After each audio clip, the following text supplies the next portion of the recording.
जय हिंद दोस्तों, मैं बलराम कुमार और बलराम स्टडी एकेडमी में आप सभी का स्वागत है। आज हम आप लोग के बीच पढ़ने वाले हैं सौरमंडल संक्षिप्त जानकारी, यानी संक्षिप्त जानकारी में हम लोग देखेंगे कि किस ग्रह की क्या स्थिति है, क्या पोजीशन है, कौन बड़ा है और कौन छोटा है, ये सभी देखेंगे। क्योंकि ये जो एनटीपीसी आरआरबी एनटीपीसी है और टेक्नीशियन है, इसमें बहुत सारे क्वेश्चन इससे रिलेटेड पूछे जाएंगे, है ना। तो हम लोग देखते हैं सौरमंडल में ग्रहों की स्थिति। सौरमंडल में ग्रहों की स्थिति क्या है, क्या संरचना है, वो हम लोग देखेंगे।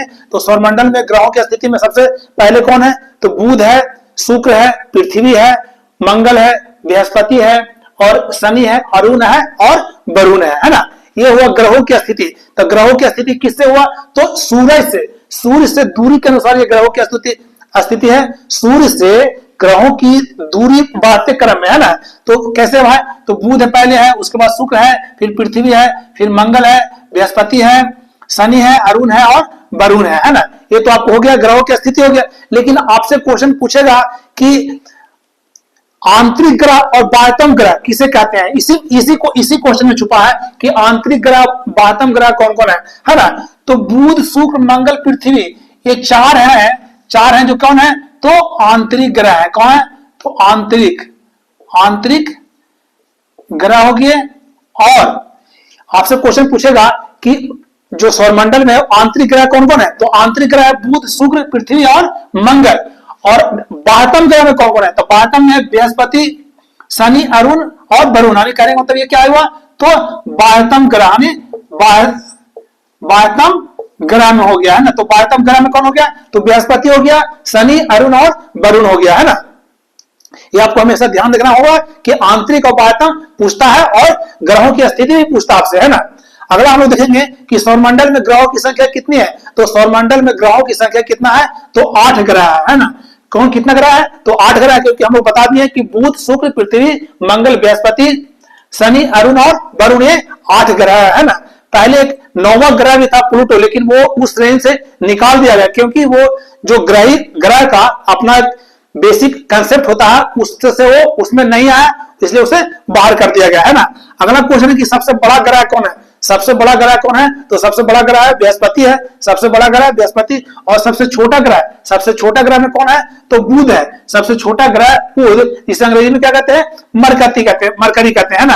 अगला है कि चमकीला ग्रह किसे कहते हैं, तो सबसे चमकीला ग्रह कौन है, तो शुक्र ग्रह है। कौन है, तो चमकीला ग्रह कौन है, शुक्र ग्रह है। अगला है भारी ग्रह।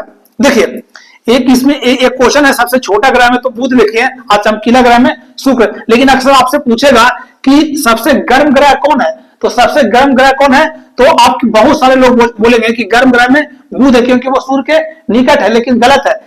सबसे गर्म ग्रह है जो शुक्र है, क्योंकि इसमें CO2 की मात्रा इसके ज्यादा है, इसके कारण इससे गर्म ज्यादा है। अगर आपसे कोई क्वेश्चन पूछे कि सौरमंडल में सबसे गर्म ग्रह कौन है, तो शुक्र है ना।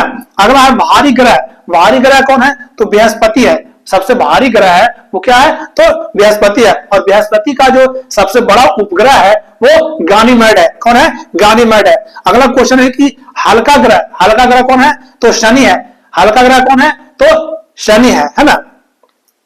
अगला क्वेश्चन है कि लाल ग्रह, सौरमंडल का लाल ग्रह किसे कहा गया है, तो लाल ग्रह क्या गया है, मंगल को। लाल ग्रह किसे कहा गया है, मंगल को। अगला है हरा ग्रह किसे कहते हैं, सौरमंडल का हरा ग्रह या लेटा हुआ ग्रह किसे कहते हैं, हरा या लेटा ग्रह किसे कहते हैं, तो अरुण को कहते हैं, है ना। अगला है नीला ग्रह किसे कहते हैं, तो नीला ग्रह कहते हैं जिस पर हम लोग रहते हैं, यानी पृथ्वी, अर्थ को क्या कहते हैं, नीला ग्रह कहते हैं, है ना। अगला क्वेश्चन है कि सूर्य से नजदीक ग्रह, यानी सूर्य से सबसे नजदीक ग्रह कौन है, तो सूर्य से सबसे नजदीक ग्रह है वो कौन है, बुध है। कौन है, बुध है। अगला है सूर्य से सबसे अधिक दूरी पर कौन ग्रह है, तो वरुण है ना। और अगला क्वेश्चन है कि पृथ्वी की बहन किस ग्रह को कहा गया है, तो शुक्र को कहा गया है। पृथ्वी की बहन किस ग्रह को कहा गया है, तो शुक्र ग्रह के कहा गया है ना। अगला है पृथ्वी का उपग्रह कितना है, तो पृथ्वी का उपग्रह एक है जिसका नाम क्या है, चंद्रमा है ना। वो पृथ्वी का उपग्रह एक है चंद्रमा, वो पृथ्वी का चक्कर कितने दिन में लगता है, तो 27 दिन में लगभग लगाता है। कितने दिन में, 27 दिन में लगाता है ना। अगला क्वेश्चन है कि किस ग्रह पर जीव है, यानी जीवन संभव है, तो ग्रह पर किस पर है, तो पृथ्वी पर जीव संभव है, या पशु पक्षी यानी सभी जीव जंतु रहना संभव है। अगला क्वेश्चन है कि चंद्र ग्रहण लगता है, चंद्र ग्रहण कब लगता है, ये क्वेश्चन पूछा क्योंकि बहुत सारे लोग कंफ्यूज कर जाते हैं।